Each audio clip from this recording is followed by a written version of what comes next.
CPA agreements. The CPA deals with who may enter into an agreement and how, what an agreement's contents and form should be, and how certain agreements can be ended. Contractual capacity, Section 39. You cannot contract or transact with someone who may legally not contract, such as mentally unfit persons and minors, children under the age of 18. If a supplier knows or suspects that a consumer falls under one of these categories, any agreement made will have no effect whatsoever. The exception, if an adult responsible for a minor authorizes the transaction, or if the consumer can prove that they are over 18 years or older, then the agreement is valid. Every consumer has the right to assume that the supplier of goods is allowed to or has the authority to sell, supply, or lease the goods. Section 44. The checklist before any contract is made. All information in an agreement must be in plain and understandable language. Section 22.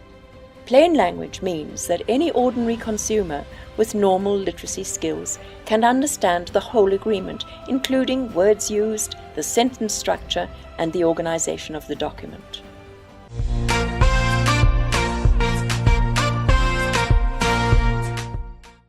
If the supplier limits his responsibility under the agreement, or makes the consumer take on additional responsibility, this must be clearly brought to the consumer's attention.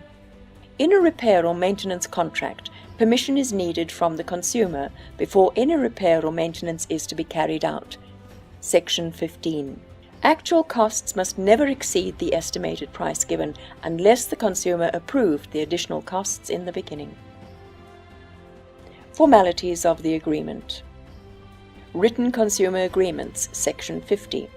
Not all agreements need to be in writing, for example, when the supplier rings up the consumer's goods at a supermarket till.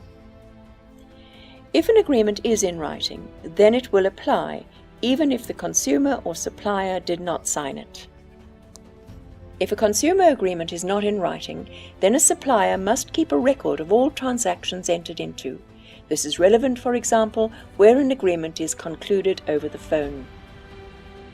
Sales records, Section 26. These must contain the following information: full name of the supplier or its business name and VAT registration number, physical address of the business, date of the transaction, name or description of the goods or services bought, the unit price and quantity of the goods or services sold, the total price of the sale before and after taxes, the amount of taxes added on.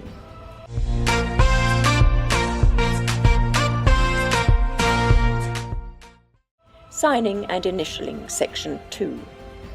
The signing or initialing of a document can be done in any way recognized by law, including an electronic signature.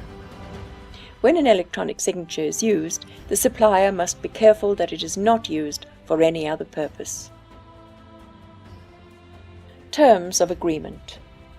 The CPA limits what terms and conditions can be included in an agreement. It also requires that consumers are taken through certain terms and conditions so that they can understand them better. Consumers must be given enough time to understand these terms and conditions. Consumers must be told about certain terms and conditions, Section 49. This includes any clause that limits the rights of the consumer or shifts responsibility away from the supplier. The consumer's attention must be drawn to these clauses by bolding, underlining, or colouring the relevant sections. Unfair, unreasonable, or unjust agreement terms are not allowed, Section 48. This includes any term that places the consumer at an unacceptable disadvantage. Prohibited transactions, agreements, and terms of conditions, Section 51. A supplier must not make any agreement that intends to defeat the purposes and policies of the CPA. This includes any term in an agreement that misleads or deprives a customer of his or her rights, avoids the supplier's duty as set out in the CPA, tries to override the effects of the CPA, or authorizes the supplier to do anything unlawful.